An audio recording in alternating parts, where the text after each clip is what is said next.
ಶ್ರೀ ಹರಿವಾಯುಗುರುಭ್ಯೋ ನಮಃ. ಓಂ ವಂದೇ ವಿಷ್ಣುಂ ನಮಾಮಿ ಶ್ರಿಯಮಥ ಚ ಭುವಂ ಬ್ರಹ್ಮವಾಯೂ ಚ ವಂದೇ ಗಾಯತ್ರೀಂ ಭಾರತೀಂ ತಾಮಪಿ ಗರುಡಮನಂತಂ ಭಜೆ ರುದ್ರದೇವಂ ದೇವೀಂ ವಂದೇ ಸುಪರ್ಣಿ ಮಹಿಪತಿದಯಿತಾಂ ವಾರುಣೀಮಪ್ಯುಮಾಂ ತಾಂ ಇಂದ್ರಾದೀಂ ಕಾಮಮುಖ್ಯಾನಪಿ ಸಕಲಸುರಾನ್ ತದ್ಗುರುನ್ ಮದ್ಗುರುಂಶ್ಚ ಅಭ್ರಮಂ ಭಂಗರಹಿತಂ ಅಜಡಂ ವಿಮಲಂ ಸದಾ ಆನಂದತೀರ್ಥಮತುಲಂ ಭಜೆ ತಾಪತ್ರಯಾಪಹಂ. ಸಾಧಿತಾ ಕಿಲ ಸತ್ತತ್ವಂ ಬಾಧಿತಾ ಕಿಲ ದುರ್ಮತಂ ಬೋಧಿತಾ ಕಿಲ ಸನ್ಮಾರ್ಗಂ ಮಾಧವಾಖ್ಯಯತಿಂ ಭಜೆ. ಸಂಸ್ಥಾನರಕ್ಷಣೆ ಶೂರಾನ್ ಪ್ರಸನ್ನಾನ್ ರಾಘವಾರ್ಚನೆ ಪ್ರಣಮಾಮಿ ಗುರೂನ್ ನಿತ್ಯಂ ಪ್ರಸನ್ನಶೂರಮಾಧವಾನ್. ಪ್ರಸನ್ನಶೂರಮಾಧವಕರಾಬ್ಜೋತ್ಥಾನ್ ಯತೀಶ್ವರಾನ್ ವೀರರಾಮರತಾನ್ ವಂದೇ ವಿದ್ಯಾಸಾಗರಮಾಧವಾನ್. ಪೃಥ್ವೀಮಂಡಲಮಧ್ಯಸ್ಥಾಃ ಪೂರ್ಣಬೋಧಮತಾನುಗಾಃ ವೈಷ್ಣವಾಃ ವಿಷ್ಣುಹೃದಯಾಃ ತಾನ್ ನಮಸ್ಯೆ ಗುರೂನ್ ಮಮ. ಆಪಾದಮೌಳಿಪರ್ಯಂತಂ ಗುರುಣಾಮಾಕೃತಿಂ ಸ್ಮರೇತ್ ತೇನ ವಿಘ್ನಾಃ ಪ್ರಣಶ್ಯಂತಿ ಸಿದ್ಧ್ಯಂತಿ ಚ ಮನೋರಥಾಃ. ಶ್ರೀ ಗುರುಭ್ಯೋ ವಿದ್ಯಾವಲ್ಲಭಮಾಧವತೀರ್ಥಗುರುಭ್ಯೋ ನಮಃ. ಹರಿ ಓಂ. ಓಂ ವಿಶ್ವಂ ವಿಷ್ಣುರ್ವಷಟ್ಕಾರೋ ಭೂತಭವ್ಯಭವತ್ಪ್ರಭುಃ ಭೂತಕೃದ್ಭೂತಭೃದ್ಭಾವೋ ಭೂತಾತ್ಮಾ ಭೂತಭಾವನಃ. ಇಷ್ಟೋ ವಿಶಿಷ್ಟಶಿಷ್ಟೇಷ್ಟಶಿಖಂಡೀ ನಹುಷೋ ವೃಷಃ ಕ್ರೋಧಃ ಕ್ರೋಧವತ್ಕರ್ತಾ ವಿಶ್ವಬಾಹುರ್ಮಯೀಧರಃ. ನಿನ್ನೆ ಈ ದಿನ ನಾವು ಇಷ್ಟ ಎಂಬುವಂತಹ ಭಗವಂತನ ನಾಮವನ್ನು ಹೇಳಿಕೊಳ್ತಾ ಎಲ್ಲರಿಗೂ ಸ್ವಾಭಾವಿಕವಾಗಿ ಸಹಜವಾಗಿ ಇಷ್ಟನಾದವನಾದ ಕಾರಣ ಇಷ್ಟ, ಎಲ್ಲರಿಂದಲೂ ಸ್ವತಂತ್ರವಾಗಿ ಮುಖ್ಯವಾಗಿ ಪೂಜಿತನಾದ ಕಾರಣ ಅವನಿಗೆ ಇಷ್ಟ ಅಂತ ಹೆಸರು ಅಂತ ಹೇಳ್ತಾ, ಇನ್ನು ಇವತ್ತು ಎಲ್ಲರಿಂದಲೂ ಪೂಜಿತನು, ಆ ಪೂಜಿತನಾಗಬೇಕಾಗಿದ್ದರೆ 12 ಗುಣಗಳಿರಬೇಕು ಅಂತ ಹೇಳ್ತಾ ಇದ್ದಾರೆ. ಯಾವುದು ಅಂತ ಹೇಳಿದರೆ ದಾನಂ, ದಾಕ್ಷ್ಯಂ, ಶ್ರುತಂ, ಶೌರ್ಯಂ, ಹ್ರೀಹಿ, ಕೀರ್ತಿರ್ಬುದ್ಧಿರುತ್ತಮಾ, ಸನ್ನತಿ, ಶ್ರೀರ್ಧೃತಿಸ್ತುಷ್ಟಿಪುಷ್ಟಿಶ್ಚ ನಿಯತಾ ಅಚ್ಯುತೆ. ತಮಿಮಂ ಗುಣಸಂಪನ್ನಮಾರ್ಯಂಚ ಪಿತರಂ ಗುರುಂ ಅರ್ಘ್ಯಮರ್ಚಿತಮರ್ಚಾರ್ಹಂ. ಮಹಾಭಾರತ ಸಭಾಪೂರ್ವ. ಅತ್ರ ನಿಯತೇತಿ ಸರ್ವೇಷಾಮಪಿ ಗುಣಾನುಂ ವಿಶೇಷಣಂ ತಥಾ ಚ ಸಾಮಾನ್ಯೇ ನಪುಂಸಕಮಿತಿ ನಿಯತಾನೀತಿ ಭಾವೇ ಪಾದೋಸ್ಯ ವಿಶ್ವಾಭೂತಾನಿತ್ಯತ್ರೈವ ಅಂತ್ಯಾಕ್ಷರಸ್ಯ ಲೋಪೇ ನಿಯತೇತಿ ಅವಶಿಷ್ಟಂ. ಸರಿ, ಭಗವಂತ ಪೂಜಿತನಾಗಿದ್ದಾನೆ. ಪೂಜಿತ, ಇಷ್ಟ ಶಬ್ದಕ್ಕೆ ಪೂಜಿತ ಅಂತ ಅರ್ಥ. ಆದರೆ ಅವನು ಪೂಜಿತನಾಗಬೇಕಾಗಿದ್ದರೆ 12 ಗುಣಗಳು ಇರಬೇಕು ಅಂತ ಭಾರತ ಹೇಳ್ತಾ ಇದೆ. ಯಾವುದು ಭೀಷ್ಮಾಚಾರ್ಯರು ಹೇಳ್ತಾ ಇದ್ದಾರೆ ಸಭಾಪರ್ವದಲ್ಲಿ. ದಾನ, ದಾಕ್ಷ್ಯ, ಶ್ರುತ, ಶೌರ್ಯ, ಹ್ರೀ, ಕೀರ್ತಿ, ಬುದ್ಧಿ, ಸನ್ನತಿ, ಶ್ರೀ, ಧೃತಿ, ಸ್ತುಷ್ಟಿ, ಪುಷ್ಟಿ. ಈ 12 ಗುಣಗಳು ಇಂದ ನಿಯತನಾಗಿ ಇದ್ದುದ್ದವನಾಗಿ ಆ ಗುಣಗಳಿಂದ ಸಂಪನ್ನನಾಗಿರುವಂತಹ ಅವನು ಅಚ್ಯುತನು, ಪೂಜಾರ್ಹನಾಗಿದ್ದಾನೆ ಅಂತ ಭೀಷ್ಮಾಚಾರ್ಯರು ಹೇಳ್ತಾ ಇದ್ದಾರೆ. ಅಂದರೆ ಭಗವಂತನು ಪೂಜಿತನಾಗಿದ್ದಾನೆ ಅಂದರೆ ಈ 12 ಗುಣಗಳು ಇದೆ ಅವನಲ್ಲಿ ಇದ್ದು 12 ಗುಣಗಳಿಂದ ಕೂಡಿಕೊಂಡಿರುವ ಭಗವಂತ ಅಚ್ಯುತನಾಗಿ, ಅಚ್ಯುತ ಶಬ್ದಕ್ಕೆ ಚ್ಯುತಿ ಅಂತ ಹೇಳಿದ್ರೆ ನಾಶ, ಕೆಳಗೆ ಬೀಳುವುದು. ಅಚ್ಯುತ ನಾಶ ಇಲ್ಲದೇ ಇರುವವನು. ಆ ಅಚ್ಯುತ ನಾಮಕ ಭಗವಂತನು ಈ 12 ಗುಣಗಳಿಂದ ಕೂಡಿಕೊಂಡಿರುವವನಾಗಿ ಅವನು ಪೂಜಿತನಾಗಿದ್ದಾನೆ. ಆದ ಕಾರಣ ಅವನಿಗೆ ಇಷ್ಟ ಅಂತ ಹೆಸರು. ಆದರೆ ಇಲ್ಲಿ ಮತ್ತು ಒಂದು ಹೇಳಿ ಹೇಳಿ ಹೇಳಿ ಒಂದು ರಿಕ್ವೆಸ್ಟ್. ಈ ಭಗವಂತನು ಭೀಷ್ಮಾಚಾರ್ಯ ಹೇಳಿದರು. ಇನ್ನು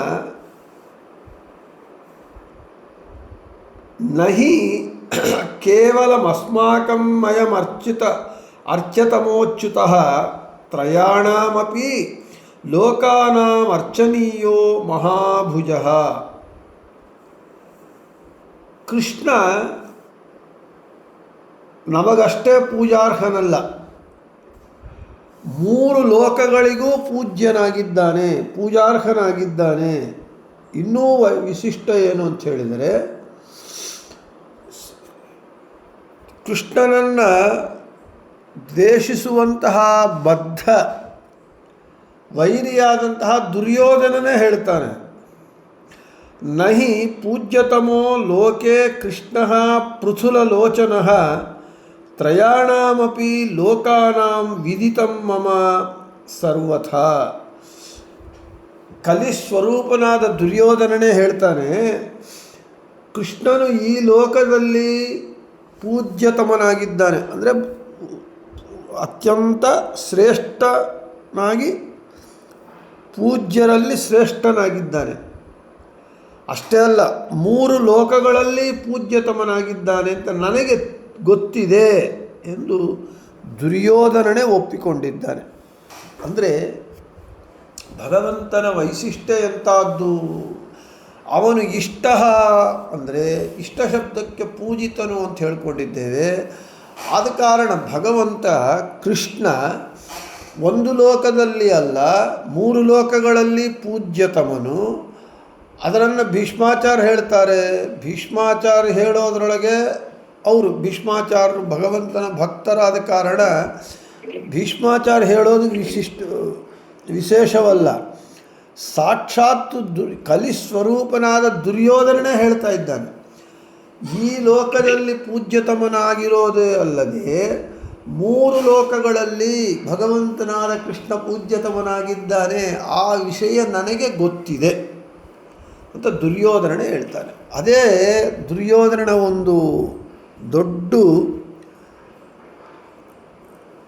ಲೋಪ ಗುಣ ಏನು ಅಂತ ಹೇಳಿದರೆ, ಅಹಂ ಸರ್ವಂ ಜಾನಾಮಿ, ನನಗೆಲ್ಲವೂ ಗೊತ್ತಿದೆ, ಆದರೆ ನನಗೆಲ್ಲ ಧರ್ಮಗಳೂ ಗೊತ್ತಿದೆ, ಆದರೆ ನಚಮೇ ಪ್ರವೃತ್ತಿ, ನನಗೆ ಅದನ್ನು ಆಚರಿಸಬೇಕು ಎಂಬುವಂತಹ ಒಂದು ಪ್ರವೃತ್ತಿ ಇಲ್ಲ. ಅದೇ ದುರ್ಯೋಧನನಿಗೆ ಕೃಷ್ಣ ಪೂಜ್ಯತಮನು ಭಗವಂತನು ಅಂತ ಗೊತ್ತಿದೆ, ಆದರೆ ಕೃಷ್ಣನನ್ನು ಭಗವಂತನಾಗಿ ಒಪ್ಪಿಕೊಂಡು ಪೂಜೆ ಮಾಡುವ, ಆರಾಧಿಸುವಂತಹ ಮನಸ್ಥಿತಿ ದುರ್ಯೋಧನನಿಗೆ ಇಲ್ಲ. ಹೀಗೆ ಆದರೆ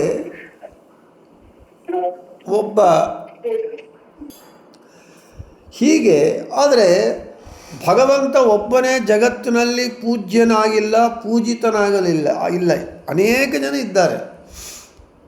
ಲಕ್ಷ್ಮೀದೇವಿ, ಬ್ರಹ್ಮ, ಸರಸ್ವತಿ, ವಾಯು, ಇಂದ್ರ, ಚಂದ್ರ, ಎಲ್ಲ ಗುರುಗಳು, ಮಧ್ವಾಚಾರ್ಯರು, ಮಧ್ವಾಚಾರ್ಯ ಮೊದಲುಕೊಂಡು ರಾಯರವರೆಗೂ, ಮತ್ತು ನಾವು ಯಾರನ್ನು ಗುರುಗಳಾಗಿ ಸ್ವೀಕಾರ ಮಾಡಿರ್ತೇವೆ, ಅದು ಸನ್ಯಾಸಿಗಳಾಗಿರಬಹುದು, ಗೃಹಸ್ಥರಾಗಿರಬಹುದು, ಎಲ್ಲರೂ ಕೂಡ ಜಗತ್ತಿನಲ್ಲಿ ಒಬ್ಬ ಭಗವಂತನೇ ಅಲ್ಲದೆ ಅನೇಕ ಜನ ಪೂಜಿತರಾಗಿದ್ದಾರೆ. ಆದರೆ ಅಲ್ಲಿಗೆ ಭಗವಂತನಿಗೂ ಏನು, ಭಗವಂತನ ವೈಶಿಷ್ಟ್ಯ ಏನು? ಎಲ್ಲರಂತೆ ಭಗವಂತನೂ ಪೂಜಿತನಾಗಿದ್ದಾನೆ, ಇನ್ನು ಅದರಿಂದ ಭಗವಂತನಿಗೇನು ವೈಶಿಷ್ಟ್ಯ ಅಂದರೆ ಅಲ್ಲ, ಭಗವಂತನ ವೈಶಿಷ್ಟ್ಯವೇ ಬೇರೆ. ಈ ಉಳಿದವರೆಲ್ಲರೂ ಕೂಡ ಪೂಜ್ಯರೇ. ಪೂಜ್ಯಾಯ ರಾಘವೇಂದ್ರಾಯ, ಪೂಜ್ಯರು ರಾಯರು ಅಂತೇಳಿ. ಆದರೆ ಉಳಿದವರೆಲ್ಲರೂ ಪೂಜ್ಯರು ಆದರೂ ಕೂಡ ಅವರೆಲ್ಲರೂ ಭಗವದ್ ಅಧೀನರಾಗಿ ಅವರಲ್ಲಿ ಭಗವಂತನ ಸನ್ನಿಧಾನ ಇರೋದರಿಂದಾಗಿ ಅವರು ಪೂಜ್ಯರಾಗಿದ್ದಾರೆ. ಆದರೆ ಭಗವಂತ ಅವರಲ್ಲಿ ಸನ್ನಿಧಾನವಿಲ್ಲದೇ ಇದ್ದರೆ ಅವರು ಅಪೂಜ್ಯರು. ಅವರ ಪೂಜ್ಯತ್ವ ಭಗವಂತನ ಅಧೀನಕ್ಕೆ ಒಳಪಟ್ಟಿದೆ, ಅಂದರೆ ಅಸ್ವತಂತ್ರವಾದದ್ದು.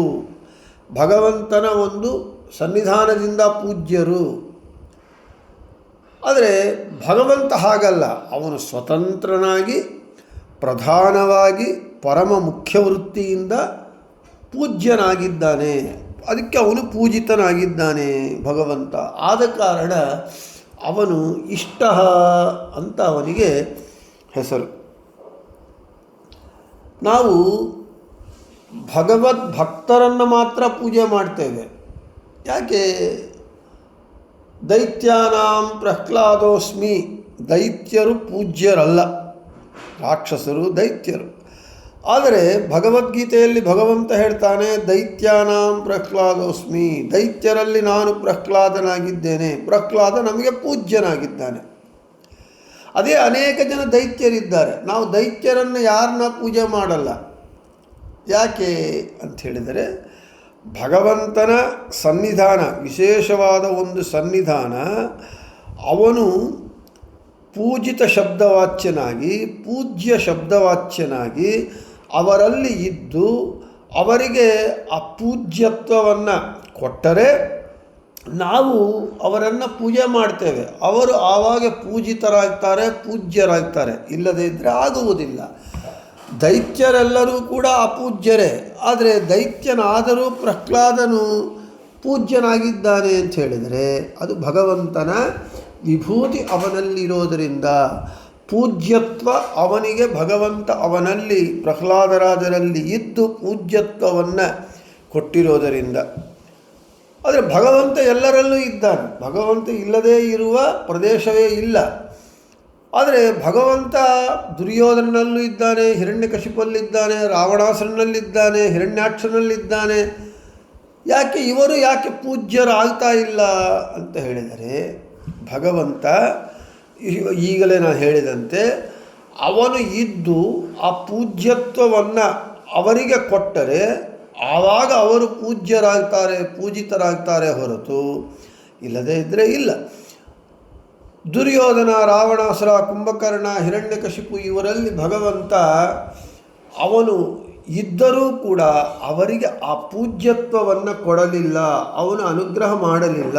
ಆದ ಕಾರಣ ಮಿಕ್ಕವರು ಪೂಜ್ಯರಾದರೂ ಕೂಡ ಅವರು ಭಗವಂತನ ಅಧೀನಕ್ಕೆ ಒಳಪಟ್ಟು ಭಗವಂತನ ಸನ್ನಿಧಾನದಿಂದ ಪೂಜ್ಯರಾಗಿದ್ದಾರೆ. ನಾನು ರಾಯರ ಬಗ್ಗೆ ಹೇಳುವಾಗ ಎಷ್ಟೋ ಸಲ ಹೇಳ್ಕೊಂಡಿದ್ದೇವೆ. ಪೂಜ್ಯಾಯ,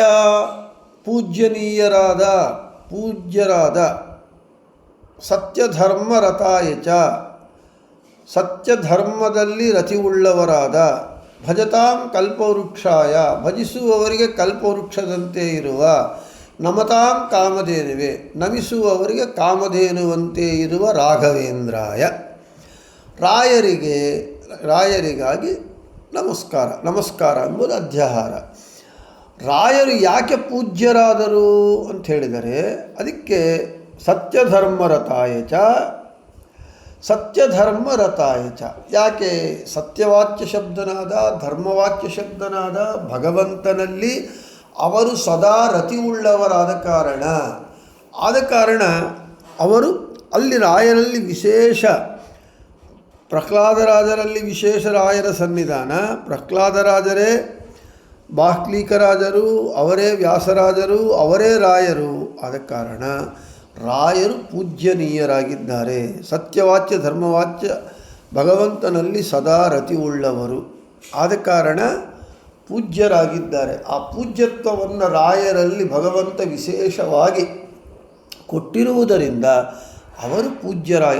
ಎಲ್ಲಿ ಏನಾಯಿತು, ರಾಯರು ಜಗನ್ಮಾನ್ಯರಾಗಿದ್ದಾರೆ ಅಂದರೆ ಭಗವಂತನ ಅಧೀನಕ್ಕೆ ಒಳಪಟ್ಟು ಭಗವಂತನ ಸನ್ನಿಧಾನ ವಿಶೇಷವಾಗಿ ಅವರಲ್ಲಿ ಇರುವುದರಿಂದ ಅವರು ಪೂಜ್ಯರಾಗಿದ್ದಾರೆ.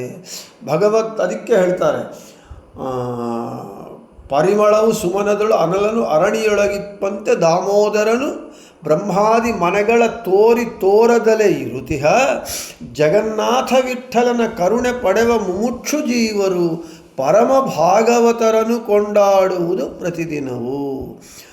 ಭಗವಂತನನ್ನೇ ಅಲ್ಲ, ಆ ಜಗನ್ನಾಥ ವಿಠಲನ ಕರುಣೆ ಬೇಕು ಅಂತ ಯಾರು ಇಚ್ಛೆ ಪಡ್ತಾರೋ ಆ ಮುಮುಕ್ಷು ಜೀವರು, ಮೋಕ್ಷ ಇಚ್ಛೆ ಪಡುವ ಜೀವರು ಪರಮ ಭಾಗವತರನ್ನು ಕೊಂಡಾಡುವುದು ಪ್ರತಿದಿನವೂ.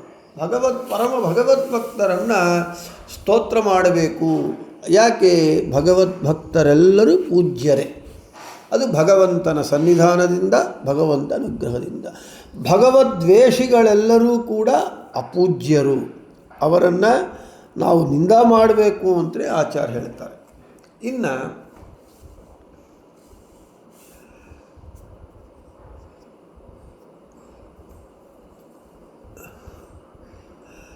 ಯಜ್ಞಗಳಲ್ಲಿ ಪಂಚಾಗ್ನಿಗಳಲ್ಲಿ ಪಂಚರೂಪಗಳಿಂದ ಇದ್ದು ಪಂಚಯಾಜುಷ ಮಂತ್ರಗಳಿಂದ ಯಾಜಿಸಲ್ಪಡುವವನು ಅಂದರೆ ಯಜ್ಞ ಮಾಡುವವನು. ಯಜ್ಞದಲ್ಲಿ ಯಾಗೇ ಯುಜ್ಯತೆ ಇತಿ ಇಷ್ಟ, ಯಾಗ ಪೂಜಿತತ್ವಾತ್ ಇಷ್ಟ.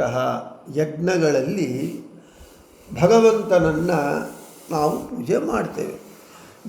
ಯಾಗೆ ಯುಜ್ಯತೆ, ಯಾಗದಲ್ಲಿ ನಾವು ಭಗವಂತನನ್ನು ಉದ್ದೇಶಿಸಿ ಯಾಗವನ್ನು ಮಾಡ್ತೇವೆ. ಆದ ಕಾರಣ ಭಗವಂತನು ಇಷ್ಟ ಎಂದು ಕರೆಯಲ್ಪಡ್ತಾ ಇದ್ದಾನೆ.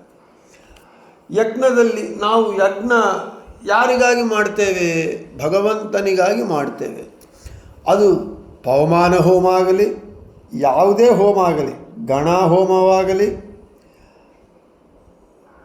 ಆಶ್ಲೇಷ ಬಲಿಯಾಗಲಿ, ನೀವು ಯಾವ ಹೋಮ ಮಾಡಿದರೂ ಕೂಡ ಆ ಹೋಮಕ್ಕೆ ಸಂಬಂಧಪಟ್ಟ ಆ ಹೋಮ ಪ್ರತಿಪಾದ್ಯ, ಆ ಹೋಮದಲ್ಲಿ ಪ್ರಧಾನವಾಗಿ ಪೂಜಿಸಲ್ಪಡುವಂತಹ ದೇವತಾ ಅಂತರ್ಯಾಮಿಯಾಗಿರುವ ಮುಖ್ಯವಾಗಿ ಭಗವಂತನೇ ಪೂಜಿಸಲ್ಪಡ್ತಾ ಇದ್ದಾನೆ. ಆದ ಕಾರಣ ಅವನು ಇಷ್ಟ ಅಂತ ಅವನಿಗೆ ಹೆಸರು. ಇನ್ನು ಭಾಗವತದಲ್ಲಿ ತಂ ಯಜ್ಞೇಶಂ ಪಂಚವಿಧಂಚ ಪಂಚಭಿಃ ಸ್ವಿಷ್ಟಂ ಯಜುರ್ಭಿಃ ಪ್ರಣತೋಸ್ಮಿ ಯಜ್ಞಂ ಅಂತ ಹೇಳ್ತಾ ಇದ್ದಾರೆ. ಈ ಭಾಗವತದಲ್ಲಿ ದಕ್ಷ ಪ್ರಜಾಪತಿ 4ನೇ ಸ್ಕಂದದಲ್ಲಿ ಬರುತ್ತೆ. ದಕ್ಷ ಪ್ರಜಾಪತಿ ಯಜ್ಞ ಭಂಗವಾಗತ್ತೆ, ಅದೆಲ್ಲರಿಗೂ ಗೊತ್ತಿದೆ ಕಥೆ. ಆ ದಕ್ಷ ಪ್ರಜಾಪತಿ ತನ್ನ ಯಜ್ಞ ಭಂಗವಾದ ಆ ಪ್ರಸಂಗದಲ್ಲಿ ಯಜ್ಞೇಶ್ವರನಾಗಿ ಭಗವಂತ ಯಜ್ಞಗುಂಡದಲ್ಲಿ ಪ್ರತ್ಯಕ್ಷನಾಗ್ತಾನೆ. ಆಗ ಆ ಯಜ್ಞೇಶ ಭಗವಂತನನ್ನು ಸಂಬೋಧನೆ ಮಾಡ್ತಾ 5 ಪ್ರಭೇದಗಳಲ್ಲಿ ಇರುವ ಯಜ್ಞ, ಯಜ್ಞೇಶ, ಯಜ್ಞಪುರುಷ, ಯಜ್ಞಭಾವನ, ಯಜ್ಞಭುಕ್ ಎಂಬುವಂತಹ ಈ 5 ರೂಪಗಳಿಂದ ಇದ್ದು 5 ಯಾಜುಷ ಮಂತ್ರಗಳಿಂದ ಚೆನ್ನಾಗಿ ಯಾಜಿಸಲ್ಪಡುವ ನಿನಗೆ ಪ್ರಣಾಮ ಎಂದು ಅಗ್ನಿ ಸ್ತೋತ್ರ ಮಾಡ್ತಾನೆ ಯಜ್ಞೇಶ ನಾಮಕ ಭಗವಂತನನ್ನು. ದಕ್ಷ ಪ್ರಜಾಪತಿಯ ಯಜ್ಞಭಂಗ ಪ್ರಸಂಗ, ಆವಾಗ ಯಜ್ಞಗುಂಡದಲ್ಲಿ ಯಜ್ಞೇಶ ಭಗವಂತ ಪ್ರತ್ಯಕ್ಷನಾಗ್ತಾನೆ. ಆವಾಗ ಅಗ್ನಿ ಭಗವಂತನನ್ನು ಉದ್ದೇಶಿಸಿ ಸ್ತೋತ್ರ ಮಾಡ್ತಾನೆ. ಸ್ವಾಮಿ, ಯಜ್ಞೇಶ, ಯಜ್ಞಪುರುಷ, ಯಜ್ಞಭಾವನ, ಯಜ್ಞಭುಕ್ ಎಂಬ 5 ರೂಪಗಳಿಂದ ನೀನು ಆ ಯಜ್ಞ ಮಂತ್ರಗಳಿಂದ ಚೆನ್ನಾಗಿ ನಿನ್ನನ್ನು ಕುರಿತು ಯಾಗವನ್ನು ಮಾಡ್ತೇವೆ. ಮಾಡುವ ಅಂತಹ ನಿನಗೆ ನಾನು ನಮಸ್ಕಾರವನ್ನು ಮಾಡ್ತೇನೆ. ಯಾಗೇ ಯುಜ್ಯತೆ ಇತಿ ಇಷ್ಟ, ಯಾಗ ಪೂಜಿತತ್ವಾತ್ ಇಷ್ಟ. ಯಾಗದಲ್ಲಿ ಪೂಜಿಸಲ್ಪಡುವವನಾದ ಕಾರಣ ಭಗವಂತನಿಗೆ ಇಷ್ಟ ಎಂಬುವಂತಹ ಹೆಸರು ಅಂತ ಹೇಳ್ತಾ ಇನ್ನು ಭೀಷ್ಮಾಚಾರ್ಯರು ಹೇಳ್ತಾರೆ, ಚತುರ್ಭಿಶ್ಚ ದ್ವಾಭ್ಯಾಂ ಪಂಚಭಿರೇವ ಚ ಹೂಯತೆ ಚ ಪುನರ್ದ್ವಾರ್ಭ್ಯಾಂ ತಸ್ಮೈ ಹೋಮಾತ್ಮನೇ ನಮಃ. ಮಹಾಭಾರತ ಶಾಂತಿ ಪರ್ವದಲ್ಲಿ ಭೀಷ್ಮಾಚಾರ್ಯರು ಹೇಳ್ತಾರೆ, ಆಶ್ರಾವಯ ಅಸ್ತಸ್ರೌಷಟ್ ಯಜ ಯೇ ಯಜಾಮಹೇ, ಹೀಗೆ ಈ ಅಕ್ಷರಗಳಿಂದ 4, 5, ಈ ಯಜ 2 ಅಕ್ಷರಗಳು, ಇವುಗಳಿಂದ ಈ ಮಂತ್ರಗಳಿಂದ ವಷಟ್ಯೆಂಬ ಮಂತ್ರಗಳಿಂದ ಒಟ್ಟು 5 ಯಾಜುಷ ಮಂತ್ರಗಳಿಂದ ಹೋಮ ಮಾಡಲ್ಪಡುವ ಹೋಮ ಸ್ವಾಮಿಗೆ ನಾನು ಪ್ರಣಾಮವನ್ನು ಮಾಡ್ತೇನೆ ಅಂತ ಭೀಷ್ಮಾಚಾರ್ಯರು ಹೇಳ್ತಾರೆ. ಅರ್ಥಾತ್ ಭಗವಂತ ಏನು 4, 2, 5 ಈ ಅಕ್ಷರಗಳಿಂದ ಇರುವ ಆ ಮಂತ್ರಗಳು ಏನಿದೆ, ವಷಟ್ ಎಂಬ ಈ ಮಂತ್ರಗಳಿಂದ ನಾವು 5 ಯಾಜುಷ ಮಂತ್ರಗಳ ಯಜ್ಞ ಮಂತ್ರಗಳಿಂದ ನಾವು ಏನು ಭಗವಂತನನ್ನು ಕುರಿತು ಹೋಮವನ್ನು ಮಾಡ್ತೇವೆ, ಅಂತಹ ಹೋಮಕ್ಕೆ ಸ್ವಾಮಿಯಾದಂತಹ ನಿನಗೆ ಪ್ರಣಾಮವನ್ನು ಮಾಡ್ತೇನೆ ಅಂತ ಭೀಷ್ಮಾಚಾರ್ಯರು ಹೇಳ್ತಾರೆ. ಆದ ಕಾರಣ ಇಷ್ಟ ಅಂತ ಅವನಿಗೆ ಹೆಸರು. ಇನ್ನು ಇಷ್ಟಂ ಯಾಗೇ ಚ ದಾನೇ ಚ ವಾಂಛಿತೇಪಿ ಪ್ರಯುಜ್ಯತೆ ಇತ್ಯುಕ್ತ ದಿಶಾ ಇಷ್ಟಂ ಸರ್ವೇಷಾಂ ವಾಂಛಿತಂ ನಿಯಮ್ಯತೆಯ ಅಸ್ಯ ಅಸ್ತಿ ಇತಿ ಇಷ್ಟಃ ಸರ್ವೇಷ್ಟ ನಿಯಾಮಕೇತ್ಯರ್ಥಃ. ಎಲ್ಲರ ಅಭಿಲಷಿತಗಳನ್ನು, ಎಲ್ಲರ ಅಭಿಲಾಷೆಗಳನ್ನು, ಕೋರಿಕೆಗಳನ್ನು, ಬೈಕೆಗಳಿಗೆ ನಿಯಾಮಕನಾಗಿದ್ದಾನೆ ಭಗವಂತ. ಹೌದು, ನಮಗೆ ಇದು ಇಷ್ಟ ಆಗಬೇಕು, ಇದು ನಮಗೆ ಬೇಕು, ನಮಗೆ ಇದು ನನಗೆ ಬಹಳ ಇಷ್ಟ ಅಂತ ಹೇಳ್ತೇವೆ. ಆ ಪದಾರ್ಥದ ಮೇಲೆ ನಮಗೆ ಇಷ್ಟ ಉಂಟಾಗಬೇಕಾಗಿದ್ದರೆ ಭಗವಂತ ಆ ಪದಾರ್ಥದಲ್ಲಿ ಇದ್ದು, ನಮ್ಮಲ್ಲಿ ಇದ್ದು, ಆ ಪದಾರ್ಥದ ಮೇಲೆ ನಮಗೆ ಇಷ್ಟವನ್ನು ಅವನು ಪ್ರೇರಣೆ ಮಾಡಿದರೆ ಹೊರತು ನಮಗೆ ಒಂದು ಪದಾರ್ಥದ ಮೇಲೆ ಇಷ್ಟ ಬರೋದಿಲ್ಲ, ದ್ವೇಷನೂ ಬರೋದಿಲ್ಲ. ಅದಕ್ಕೆ ಹೇಳ್ತಾ ಇದ್ದಾರೆ, ಎಲ್ಲರ ಅಭಿಲಷಿತಗಳಿಗೂ ಎಲ್ಲರ ಇಷ್ಟಗಳಿಗೂ ಭಗವಂತನೇ ನಿಯಾಮಕನಾಗಿದ್ದಾನೆ. ಅವನೇ ನಮಗೆ ಇರೋದ್ರಿಂದಲೇ ಕೆಲವರಿಗೆ ಮೈಸೂರು ಪಾಕ್ ಇಷ್ಟ, ಕೆಲವರಿಗೆ ಲಾಡು ಇಷ್ಟ, ಕೆಲವರಿಗೆ ಜಾಮೂನ್ ಇಷ್ಟ, ಕೆಲವರಿಗೆ ಇಷ್ಟ. ಆದರೆ ಎಲ್ಲರಿಗೂ ಎಲ್ಲವೂ ಯಾಕೆ ಇಷ್ಟ ಆಗಲ್ಲ? ಒಬ್ಬರೊಬ್ಬರಿಗೆ ಒಂದೊಂದು ಇಷ್ಟವಾಗುತ್ತೆ. ಆದರೆ ಅದರ ಅರ್ಥ ಏನು? ಜಾಮೂನು ಮತ್ತು ಲಾಡು, ಮೈಸೂರು ಪಾಕು ಇವೆಲ್ಲವೂ ಒಂದೇ ಸಿಹಿನೇ, ಎಲ್ಲದರಲ್ಲೂ ಸಿಹಿನೇ ಇರುತ್ತೆ. ಆದರೆ ಕೆಲವರಿಗೆ ಲಡ್ಡು, ಕೆಲವರಿಗೆ ಮೈಸೂರು ಪಾಕು, ಕೆಲವರಿಗೆ ಜಾಮೂನು, ಕೆಲವರಿಗೆ ಬಾದುಷ ಇಷ್ಟ. ಯಾಕೆ ಅಂತ ಹೇಳಿದರೆ, ಭಗವಂತ ಎಲ್ಲರಲ್ಲೂ ಇದ್ದು ಎಲ್ಲರಿಗೂ ಎಲ್ಲವೂ ಇಷ್ಟವಾಗದೆ ಕೆಲವು ಮಾತ್ರ ಇಷ್ಟವಾಗುವಂತೆ ಅವರ ಇಷ್ಟಗಳಿಗೆ, ಅಭಿಲಾಷೆಗಳಿಗೆ ಭಗವಂತ ನಿಯಾಮಕನಾಗಿದ್ದು ಅವರಿಗೆ ಇಷ್ಟಗಳನ್ನು ಅವನು ಕೊಡ್ತಾನಾದ ಕಾರಣ ಅವನಿಗೆ ಇಷ್ಟ. ನಮ್ಮ ಇಷ್ಟದ ಮೇಲೆ ನಮಗೆ ನಿಯಾಮಕತ್ವ ಇಲ್ಲ ನಮಗೆ. ಯಾಕೆ? ನಮಗೆ ಸಿಹಿ ಬಹಳ ಇಷ್ಟ, ಆದರೆ ತಿನ್ನೋಣ ಅಂತಂದರೆ ಶುಗರ್ ಇದೆ. ಖಾರ ಇಷ್ಟ, ಖಾರ ತಿನ್ನಬೇಕು ಅಂತ ಇಷ್ಟ, ಆದರೆ ಖಾರ ತಿಂದರೆ ಅಲ್ಸರ್ ರೋಗ, ಅದಕ್ಕೆ ತಿನ್ನಲಿಕ್ಕಾಗ.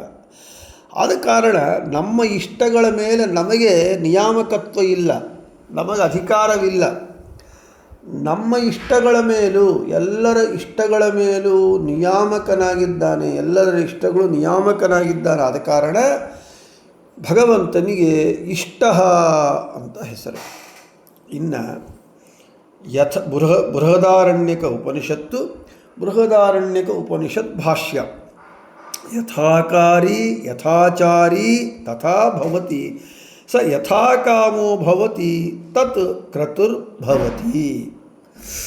ಸ ಭಗವಾನ್ ಯಥಾಕಾರಿ ಯಥಾ ಕಾರಯತಿ ಯಥಾಚಾರಿ ಯಥಾ ಚಾರಯತಿ ತಥಾ ಭವತಿ. ಸ ಭಗವಾನ್ ಯಥಾ ಕಾಮೋ ಜೀವೋ ಭವತಿ ಇತ್ತಂ ಕಾಮೋ ಅಸ್ಯ ಭೂಯಾದಿತಿ ಇಚ್ಛಾವಶಾದಸ್ಯ ಕಾಮೋ ಭವತಿ ಇತ್ಯರ್ಥಃ. ಕ್ರತುರಿತೀರ್ಥಂ ಕರಿಷ್ಯಾಮ್ಯೇವೇತಿ ನಿಶ್ಚಯರೂಪಃ ಕಾಮಃ ಸ ಭಗವದಿಚ್ಛೆಯ ಹಿ ಭವತಿ. ಅದರನ್ನೇ ಹೇಳ್ತಾ ಇದ್ದಾರೆ. ಭಗವಂತನು ನಮ್ಮಲ್ಲಿ ಬಿಂಬರೂಪಿಯಾಗಿದ್ದು ಹೇಗೆ ಮಾಡಿಸುತ್ತಾನೋ, ಹೇಗೆ ನಡೆಸುತ್ತಾನೋ, ಜೀವನು ಅದಕ್ಕನುಗುಣವಾಗೇ ಮಾಡಬೇಕಷ್ಟೇ. ನಾವು ಅಸ್ವತಂತ್ರರು, ಅವನು ಸ್ವತಂತ್ರ. ಸ್ವತಂತ್ರನಾದ ಬಿಂಬರೂಪಿ ಭಗವಂತ ನಮ್ಮಲ್ಲಿ ಇದ್ದು ನಮ್ಮಿಂದ ಅವನು ಏನು ಮಾಡಿಸಿದರೆ, ಏನು ನಡೆಸಿದರೆ, ಏನು ನುಡಿಸಿದರೆ ಅದರನ್ನೇ ನಾವು ಮಾಡ್ತೇವೆ ಹೊರತು ಅವನ ಇಚ್ಛೆಗೆ ವಿರುದ್ಧವಾಗಿ, ಅವನ ಇಷ್ಟಕ್ಕೆ ವಿರುದ್ಧವಾಗಿ ನಮ್ಮ ಇಷ್ಟ ಬಂದಂತೆ ನಾವು ಮಾಡಿಕೊಳ್ಳಿಕ್ಕಾಗುವುದಿಲ್ಲ. ಇದಕ್ಕೆ ಉಪನಿಷತ್ ಏನು ಹೇಳ್ತದೆ? ಉಪನಿಷತ್ತು ಭಗವಂತನಿಗೆ ಯಾವುದು ಇಚ್ಛೆ ಆಗುತ್ತೋ ಅದೇ ಇಚ್ಛೆ ಜೀವಾತ್ಮನಲ್ಲೂ ಉಂಟಾಗತ್ತೆ. ಅದೇ ಹೇಳ್ತಾ ಇದ್ದಾರೆ. ಭಗವಂತನ ಇಚ್ಛೆ ಯಾವುದಿದೆಯೋ ಆ ಇಚ್ಛೆಯೇ ಜೀವಾತ್ಮನಲ್ಲೂ ಬರುತ್ತೆ. ಯಾಕೆ? ಸ್ವತಂತ್ರನಾಗಿ ಬಿಂಬನಾಗಿ ಭಗವಂತ ಇದ್ದು ನಮಗೆ ಅವನಿಗೆ ಇವನು ಲಡ್ಡು ತಿನ್ನಬೇಕು ಅಂತ ಇಚ್ಛೆ ಬಂದಾಗ ಅವನು ಬಿಂಬ, ನಾವು ಪ್ರತಿಬಿಂಬ. ಆವಾಗ ನಮಗೆ ಲಡ್ಡು ತಿನ್ನಬೇಕೆಂಬ ಇಚ್ಛೆನೇ ಆಗತ್ತೆ. ಮೈಸೂರು ಪಾಕ್ ತಿನ್ನಬೇಕು ಇಚ್ಛೆ ಆಗುವುದಿಲ್ಲ. ಆದ ಕಾರಣ ಉಪನಿಷತ್ತು ಸ್ಪಷ್ಟವಾಗಿ ಹೇಳ್ತಾ ಇದೆ, ಭಗವಂತನ ಇಚ್ಛೆಗೆ ಅನುಗುಣವಾಗಿಯೇ ಜೀವನಲ್ಲಿ ಇಚ್ಛೆ ಉಂಟಾಗತ್ತೆ. ಇದೇ ಮಾತನ್ನೇ ದಾಸರು ಹೇಳ್ತಾರೆ, ನಿನ್ನ ಇಚ್ಛೆಗೆ ಬಂದಿದ್ದು ನನ್ನ ಇಚ್ಛೆಯಾಗಲಿ. ಯಾಕೆ? ನನ್ನ ಇಚ್ಛೆ ಅಸ್ವತಂತ್ರ, ನಿನ್ನ ಇಚ್ಛೆ ಸ್ವತಂತ್ರ. ಆದ ಕಾರಣ ನನಗಿಚ್ಛೆ ಇದು ಬಂದು ನಿನಗೆ ಆ ಇಚ್ಛೆ ಇಲ್ಲದೇ ಇದ್ದರೆ ಪ್ರಯೋಜನವಿಲ್ಲ. ಆದ ಕಾರಣ ನಿನಗೆ ಯಾವ ಇಚ್ಛೆ ಬರುತ್ತೋ ನನಗೆ ಅದೇ ಇಚ್ಛೆನೇ ಬರಲಿ, ಉಂಟಾಗಲಿ ಅಂತ ದಾಸರು ಇದೇ ವಾಕ್ಯವನ್ನೇ ಹೇಳ್ತಾ ಇದ್ದಾರೆ. ಆದ ಕಾರಣ ಎಲ್ಲರ ಅಭಿಲಷಿತಗಳು, ಎಲ್ಲರ ಕಾಮನೆಗಳು, ಇಷ್ಟಗಳು, ಬಯಕೆಗಳು ಎಲ್ಲವೂ ಕೂಡ ಭಗವಂತನ ಅಧೀನವಾಗಿದೆ, ಅವನಿಂದ ನಿಯಮ್ಯವಾಗಿದೆ. ಅವುಗಳಿಗೆ ಭಗವಂತ ನಿಯಾಮಕನಾಗಿದ್ದಾನೆ ಅಂತ ಈ ಉಪನಿಷತ್ತಿನಿಂದ ಗೊತ್ತಾಗ್ತಾ ಇದೆ. ಇನ್ನು ಯಾಗಗಳಿಗೂ ನಿಯಾಮಕನಾಗಿದ್ದಾನೆ, ಅವನೇ ಯಜ್ಞ ಭೋಕ್ತಾರನಾಗಿದ್ದಾನೆ ಎಂಬುದೆಲ್ಲ ವಿಷಯಗಳನ್ನು ನಾಳೆ ಹೇಳ್ಕೊಳ್ಳೋಣ ಅಂತ ಹೇಳ್ತಾ ಶ್ರೀಕೃಷ್ಣಾರ್ಪಣಮಸ್ತು ಮಧ್ವೇಶಾರ್ಪಣಮಸ್ತು. ಎಲ್ಲರಿಗೂ ಶುಭ.